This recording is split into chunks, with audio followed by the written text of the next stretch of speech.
Əminəm ki, videonun sonunda hər biriniz dərs oxumağı əyləncəli bir şey olaraq görəcəksiniz və beyniniz dərs oxumağı çox əyləncəli biləcək və dərs oxumağa qaçacaq. Bu necə olacaq? Videonun sonuna qədər izlə ki, biləsən. Onda davam edə bilərik. Öncəliklə, hər gün bir metod uyduran seriyamızın birinci gününə xoş gəldiniz. Bu metodlarımız dərs oxumaq üçün idealdır və bu metodları özüm yaradıram. İlk gündən gəlin başlayaq. Deməli, dostlarım, belə boş bir otaq seçin. Məndən olsa otağınız öz otağınız olsun. Çünki sakitçilik və heç kimin girməməyinə əmin olmalıyıq. Daha sonra biz bu otaqdan digər bütün elektronik vasitələri, telefon, televizor, fərq yoxdur, hər şeyi çıxarın. Çünki otaqda belə şeylər olsa diqqətiniz dağılar. Telefonları çıxardıqdan sonra digər diqqətinizi dağıdacaq şeyləri də çıxardın və siz yanınıza, məsələn, kitab olsun, hobbi məqsəddir, rəsm ləvazimat olsun, belə şeylər yanınızda qala bilər. Bunlar diqqət dağıtmır. Bunlar hobbidir, insana faydaları var. Yəni deyim, bunlar ziyanlı görməyin.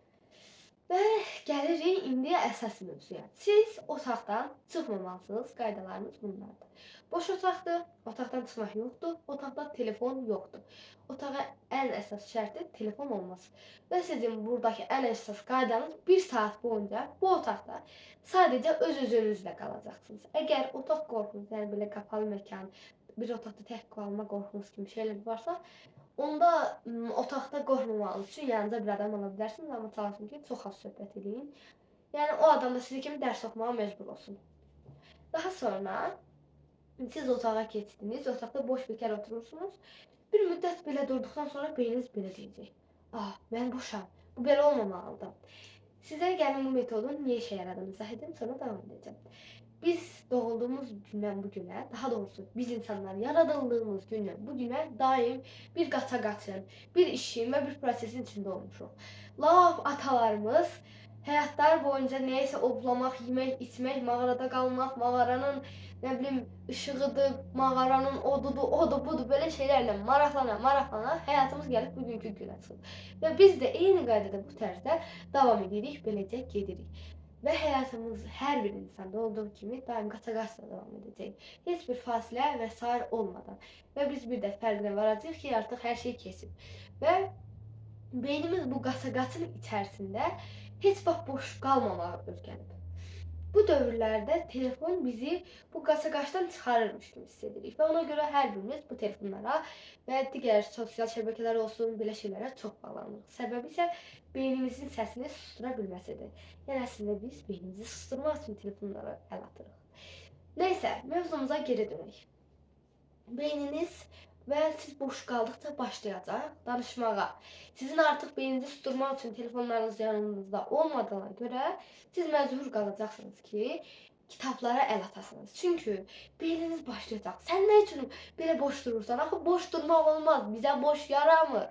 Və beynin bunları sənə dedikcə, sən o içindən gələn hisslə məcbur qalacaqsan dərs oxumağa. Çünki dərs oxumaq bu vəziyyətdə beynini susturacaq tək şeydir. Yanındakı tək şey dərs oxumaqdır.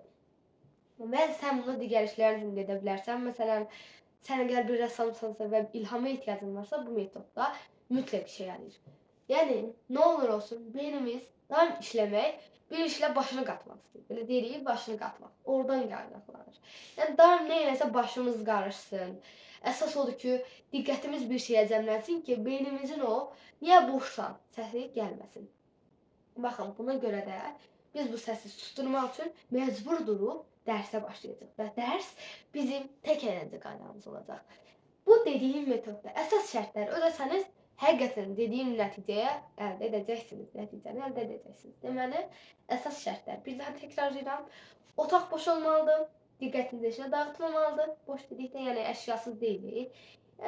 Yəni kimsə gəlib girib çıxmasın, diqqətinizi dağıtmasın ki, gəl bunu edək. Məsələn, yekə qardaşınız ya balaca qardaşınız heç biri olmaz. Ümumiyyətlə, bacılar da olmaz. Sadəcə tək qalın. Yox, əgər qorxursunuzsa bir nəfər ala bilərsiniz. Amma sakit. Otaqda öz-özünüzə danışa bilərsiniz. Bu da bir müddət sonra sizi bezdirəcək, o dəqiqdir. Nə bilim, kitab oxuya bilərsiniz. Bu da bezdirəcək. Amma əsas məqsədimiz, unutmayın ki, dərs oxumaqdır. Otağa dərs oxumağa girmişik. Ona görə də dərsdən kənar çalışın ki, diqqətinizi dağıdacaq. Heç nə olmasın otaqda. və öz-özünüzə yalan danışıb da otağa telefon gətirməyin ha. Metodun bütün hiləsini pozarsınız. Əsas odur, telefon olmasın, otaq boş olsun və diqqətiniz dağılmasın. Diqqəti tez dağılanlar üçün məncə əla bir metoddur. Əgər bu tərz metodları istəyirsinizsə və bu tərz videoların ardını gəlməni istəyirsinizsə, kanalıma abunə olub videomu bəyənə bilərsiniz. Şərh yazmağı da unutmayın ki, belə videolar istəyirik. Yoxsa yəqin ki, mən fala baxacaq deyiləm ki, nə bilə bilərəm siz belə videoları bəyənirsiniz.